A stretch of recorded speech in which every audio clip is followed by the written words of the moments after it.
2019 के बाद से ही, बल्कि 20 से तो पूरी तरह से कि किसी तरह से बीजेपी उनको एनडीए में शामिल कर ले। आखिरकार पवन कल्याण के जोर और उसके अलावा जगन मोहन रेड्डी की अलोकप्रियता, उनके खिलाफ जो एंटी इनकम्बेंसी बन रही थी, उसने बीजेपी को मजबूर किया कि विकल्प अगर आंध्र प्रदेश में कोई है जगन मोहन रेड्डी का, तो वो चंद्रबाबू नायडू है। लेकिन अकेले उनके लिए भी मुश्किल होगा, इसलिए अगर ये गठबंधन बनता है तो उसको सफलता मिल सकती है। तो तीनों पार्टियां मिलकर लड़ी। बात आज केवल जो है पवन कल्याण की कर रहा हूँ। वो 21 विधानसभा सीटों पर उन्होंने अपने उम्मीदवार उतारे और 21 की 21 सीटें जीत गए।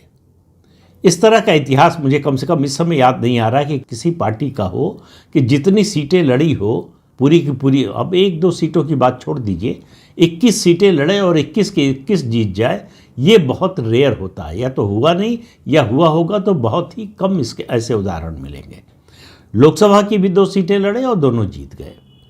तो पवन कल्याण का जो शिफ्ट है, आप देखिए 2019 से 2024 के बीच में, तो एक्सट्रीम तो नहीं करेंगे, लेकिन पूरी तरह से लेफ्ट से सीधे राइट पे आए।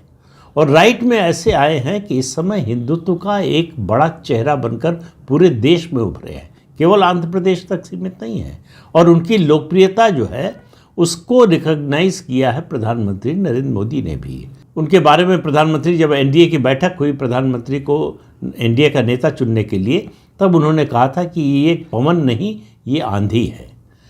तो पवन कल्याण डिप्टी सीएम है इस समय आंध्र प्रदेश में, और बहुत तेज़ी से उनकी लोकप्रियता बढ़ रही है। और ये भी संभव है कि कुछ समय बाद वो तमिलनाडु की राजनीति में भी दखल दें। किस रूप में देंगे? गठबंधन के रूप में, अलग से बीजेपी के साथ, या किसी और के साथ, कुछ पता नहीं है। लेकिन उनकी विचारधारा की बात अगर आप करें तो बड़ी स्पष्ट है, और वो है हिंदुत्ववादी राष्ट्रवादी विचारधारा।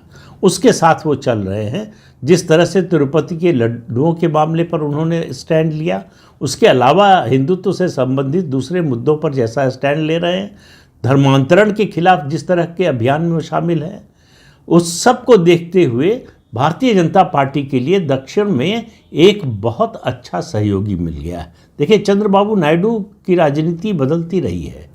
वो दरअसल वास्तविक रूप में तो वो है सेकुलर पॉलिटिक्स का हिस्सा।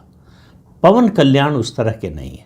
पवन कल्याण जो है पूरी तरह से हिंदुत्ववादी और राष्ट्रवादी विचारधारा के साथ उन्होंने अपना तालमेल बिठा लिया है। तो इस चुनाव ने उनको एक नेता के रूप में प्रस्तुत किया है, जो आंध्र प्रदेश